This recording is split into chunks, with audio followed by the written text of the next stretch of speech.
Hello, नमस्कार दोस्तों। आज हम बात करेंगे यस बैंक के बारे में और इससे रिलेटेड 1-2 न्यूज़ के बारे में। तो चलिए वीडियो की शुरुआत करते हैं और ये वीडियो भी आपकी एजुकेशन के लिए, साथ ही मैं आपको स्टॉक के लगातार टाइम पर अपडेट कर रहा हूँ दोस्तों। अगर आपने पहले से स्टॉक ले रखे हैं या वीडियो पहली बार देख रहे हैं, तो सबसे पहले आपको चैनल को सब्सक्राइब करना है ताकि आपको लेटेस्ट इन्फॉर्मेशन और लेटेस्ट आपको टारगेट स्टॉप लॉस मिल सके। दूसरी बात, स्टॉक में जितने भी मैंने वीडियो बनाए हैं वो सभी एजुकेशन के लिए। किसी भी वीडियो में मैं आपको बाइंग सेलिंग की एडवाइस नहीं कर रहा हूं दोस्तों। फिर भी अगर आप ट्रेड करते हैं तो अपने फाइनेंशियल एडवाइजर से जरूर कंसल्ट करें। अभी मैं आपको जो है 2 न्यूज़ बताऊंगा और उसके बाद टेक्निकल लेवल्स के बारे में बात करेंगे। तो सबसे पहले हम देख लेते हैं न्यूज़ क्या है। दोस्तों, न्यूज़ आपको अच्छे से समझ में आ रही होगी और यहाँ पर न्यूज़ क्या लिख कर के आई है। बैंक के फेल होने की वजह लक्ष्मी विलास ही नहीं, यस बैंक, पीएनसी समेत कई बैंकों को सरकार ने बचाया दोस्तों। ये न्यूज़ आप सभी को पता होगा। अभी लेटेस्ट में एक न्यूज़ और आई थी लक्ष्मी विलास बैंक की और उसी के बारे में यहाँ पर न्यूज़ आई हुई थी, आपने शायद पढ़ा भी होगा। दूसरी यहाँ पर देखिएगा, 8 दिन पहले जो यस बैंक के जो मेन राणा कपूर जी थे, उनकी बेटी जो है रोशनी कपूर को, उनको जमानत भी मिली। ये 2 न्यूज़ थी जिसमें से अभी कल की जो न्यूज़ है सबसे बेहतरीन है। तो इसमें मैंने जब इसको ओपन करके बताया तो मैं इसमें आपको डायरेक्ट दिखा देता हूँ क्या लिखा हुआ है। डिटेल में तो हम नहीं पढ़ सकते पर हम यस बैंक के बारे में ज़रूर पढ़ लेंगे। तो यहाँ पर देखिएगा बहुत सारी यहाँ पे न्यूज़ है अच्छी-अच्छी, जो कि यहाँ पर अच्छा देश में 21 सरकारी बैंक, 11 बैंक आरबीआई के सुपरविज़न में आए थे। तो दोस्तों, जब ये बैंक का जो है एनपीए बढ़ गया था तो कम कंपनी जो है घाटे में चली गई थी और बहुत कुछ प्रॉब्लम हो गई थी। तो आरबीआई ने अपने अंडर में ले लिया था। उसके बाद धीरे-धीरे करके एक-एक बैंक अच्छे से निकलना स्टार्ट हो गई और फिर से कंपनियां अच्छा चलना लग गई हैं बैंक। अब यहाँ पर देखिएगा, एनपीए में बढ़ने की बैंक की स्थिति खराब कब होती है दोस्तों? क्यों बिगड़ती है? जब भी होता क्या है कि कर्ज की रिकवरी नहीं होने से एनपीए का बढ़ना, जानबूझकर गलत कंपनियों को कर्ज देना, मैनेजमेंट में गवर्नेंस का इशू, ये 3 से 4 कारण थे। अब मैं आपको यहाँ पर जो है बैंक के बारे में बता देता हूँ। तो यहाँ पर देखिएगा, भारत में कभी भी कमर्शियल बैंक को फेल नहीं होने दिया जाता है, उन्हें तुरंत बेल आउट कर दिया जाता है।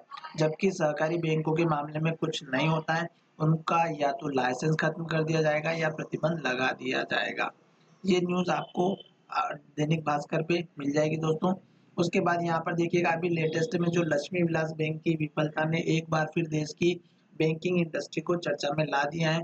हालांकि समय रहते इसे बचा लिया गया है। आरबीआई के त्वरित फैसले ने बैंकों के ग्राहकों की चिंता को तुरंत खत्म कर दिया, लेकिन यह केवल कमर्शियल बैंकों के साथ ही हो पाता है।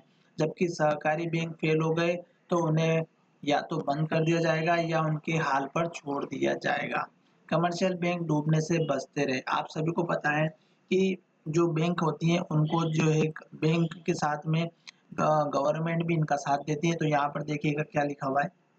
भारतीय बैंकिंग इंडस्ट्री में कम कभी भी कमर्शियल बैंकों को डूबने से बचा लिया जाता है, चाहे वह यस बैंक रहा हो, आईडीबीआई बैंक रहा हो, पंजाब नेशनल बैंक हो। लक्ष्मी विलास बैंक में घटना सामने आने के बाद कुछ ही मिनट में भारतीय रिजर्व बैंक ने इसे डीबीएस में मिलाने की योजना का ऐलान कर दिया और साथ ही ग्राहकों के पैसे को सुरक्षित कर दिया। वैसा उसने पंजाब एंड महाराष्ट्र कोऑपरेटिव या किसी और कोऑपरेटिव बैंकों में नहीं किया। अब यहाँ पर हम यस बैंक के बारे में पढ़ लेते हैं जो हमारी मेन है और आप सभी को पता भी होगा, ठीक है। तो यहाँ पर हम ज़्यादा कोई खास नहीं पढ़ रहे हैं। लक्ष्मी विलास बैंक की स्थिति के बारे में दे रखा है। अभी हम फिलहाल लक्ष्मी विलास बैंक का नहीं, हम देख रहे हैं यस बैंक का। तो यस बैंक में यहाँ पर देखिएगा, इसी साल मार्च में यस बैंक को आरबीआई ने अपने कब्जे में लिया और इसे एसबीआई को दे दिया। एसबीआई ने इसमें 49% की हिस्सेदारी लेकर इसे फिर से सही कर दिया। दोस्तों, एसबीआई का जो शेयर होल्डिंग पैटर्न था 49% का, वो मैंने एक वीडियो बनाया हुआ था। अगर आपने नहीं देखा है तो मेरे यूट्यूब चैनल में जाकर के सर्च कर लीजिएगा। दूसरी, यहाँ जहाँ तक पीएमसी की बात है तो इसमें अभी भी निकासी की सीमा लगी हुई है।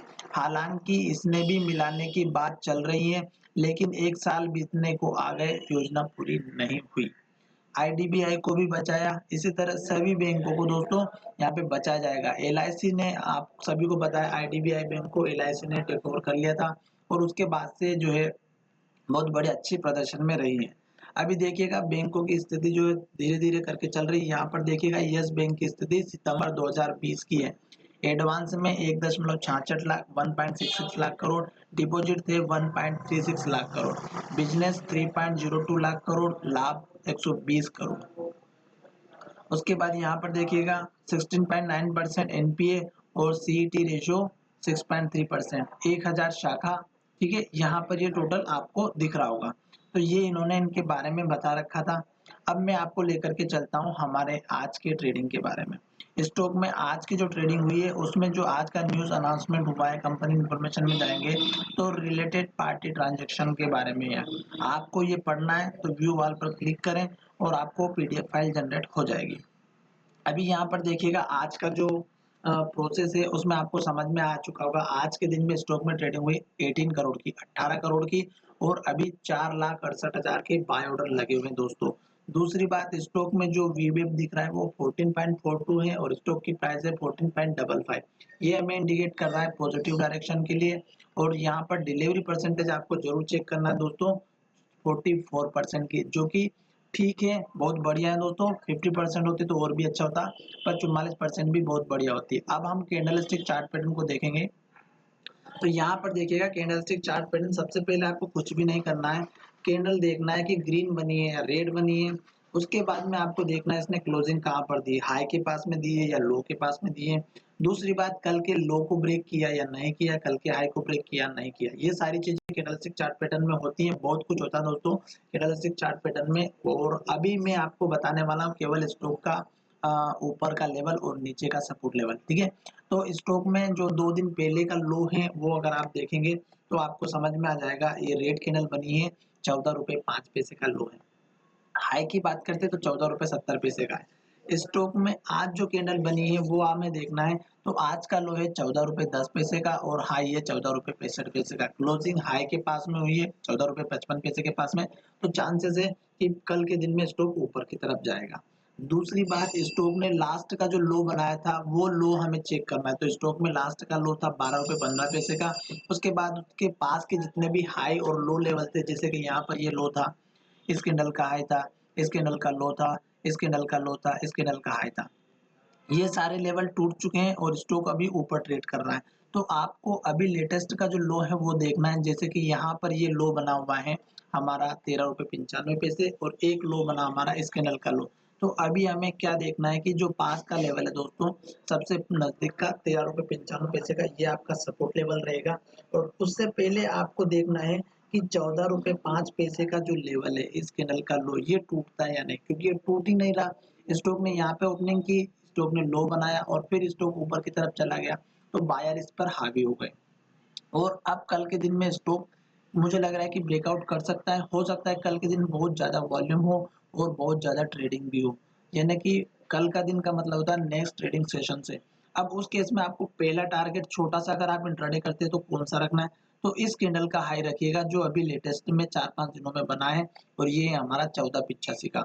दूसरा लेवल मैं आपको इसलिए बताऊंगा, यहाँ पर अगर आप देखेंगे तो इस कैंडल के हाई के बाद में आपका रहेगा 15 रुपए का 1485 और 15 रुपए का 2 टारगेट रहेंगे।